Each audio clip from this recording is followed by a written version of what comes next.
So அங்கே நீங்கள் வேலையில் சேர்ந்து ஒரு சின்ன பொசிஷனில் வேலையில் சேர்ந்து இந்த 10 வருஷத்தில் நீங்கள் வளர்ச்சி வேகமாக நீங்கள் ஜென்ரல் மேனேஜர் பொசிஷனுக்கு போய் அந்த கம்பெனி நல்லா ஓடி ஒரு 10 கோடி டர்ன் ஓவர், அந்த கம்பெனி 100 கோடிக்கு வந்துருச்சு,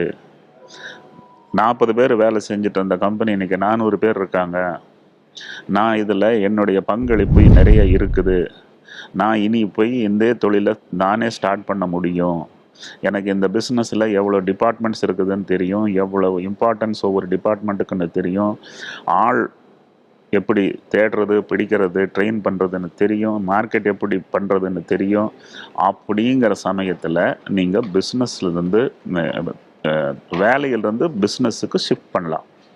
ஆனால் என்ன முக்கியம்னா, இந்த 10 வருஷமாக நீங்கள் சம்பாதிச்ச பணத்தை எல்லாம் செலவு பண்ணிவிட்டு இஎம்ஐ எல்லாம் வாங்கிட்டு கையில் வசதியே இல்லாமல் உட்காந்துருந்தீங்கன்னா நீங்கள் பிஸ்னஸ்குள்ளே போகக்கூடாது. உங்கள்கிட்ட அறிவு இருக்கலாம், கான்ஃபிடென்ஸ் இருக்கலாம், ஆனால் பணம் இல்லைன்னா இந்த பிஸ்னஸ் செய்ய முடியாது. அப்படி இருக்கும்போது நீங்கள் இந்த 10 வருஷத்தில் வாங்கின பணத்தில் சம்பாதிச்ச சேலரியில் ஒரு 60